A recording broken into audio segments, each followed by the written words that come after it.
That was a piece by Dumi Marari, who's from Zimbabwe, Shona people, and a friend and mentor teacher from 30 years ago who just died last year. So I thought it would be an appropriate person to sort of do entry into this. We're going to be looking at patterning in time, which is playing with the creative systems notion of how human systems creatively evolve. And that means really the realities, the felt senses, the cognitive spaces that we are taken through in any kind of developmental progression from a creative systems perspective. At the same time, in a way, we're going to be playing with patterning in space. And it really is the case in listening to this music. There'll be times for different ones of you as a function of your temperament in which you're going to listen to a piece and you may have never heard music from that place in the world before, and it may just feel like Come Home to Mama to you, you know. And you may hear another piece, and it may not be that different, and it is like fingernails on a blackboard, you know. And so really be open to all those huge variation of responses, because that's how you relate to the whole of creative complexity within yourself, being mirrored in that. There's no good, bad in all of that. It's sort of finding yourself in the map of complexity. One of the things that really is unique about creative systems theory as a frame for looking at complexity is that we really do use the same language and lenses for looking at patterning in time, developmental tasks, as we do patterning in space, which has to do with diversity in the here and now, okay? And what that really allows one, I mean, it may seem like a minor thing to begin with, but what it really allows you to do is to step into a human system and that has immense complexity to it, multi-layered, multi-dimensional, so darn many you can't even keep track of it all in your head, and be able to address it kind of with a single brushstroke. There's a way in which it becomes simple, okay? It's not simple in a way you can hold in your head, okay? But to the degree you can hold the whole of yourself in terms of your cognitive complexity, which is what this is about, okay? To that degree, to the degree you're able to bring your body, your imagination, your emotions, your thoughts into what you're using as the sensor, the thing to read what's going on, to that degree you can make things relatively simple. I'll tell you, one of my litmus tests as a goal for today, okay, and we're going to have a whole day together, is I would love it to be the case that after this experience, you folks could walk into a room of people you don't know, doing something you don't know, and go, huh, but there's quite a bit of middle axis in this room. I wouldn't have expected that. And pick that up from the intonation in the room, the quality of relationship, the quality of people's voices. In a sense, what's the music that's playing in this room? Okay? So that's what we're going to learn how to listen and play at that level. Our focus is going to be on the creative process of culture. And that's a radical notion to begin with, that culture is even a creative process. Okay? So, let yourself be doubtful. Let yourself be convinced. And be hard to convince, because that's part of how you learn, and that's part of the test that this kind of material needs to be run through. One thing you'll find in terms of how we look at history here, it's going to be different than we're used to looking at history from a history class. Because history class tends to look, from a creative systems perspective, at history, at the human story through a late axis lens. Okay? So what do we call history? Well, we call history a chronicling of inventions, leaders, wars. Okay? But those aren't the thing that's important if you're an early axis culture, or if you're a pre-axial culture. I mean, they might be there, but if they did write things down, they wouldn't have written them down. Okay?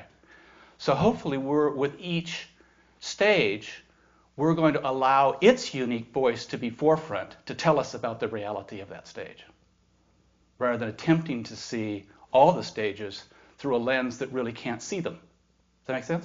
Mm-hmm. Okay. I should say with this, and this is something that's important to bear with, what I'm going to be presenting is enormously simplistic, okay,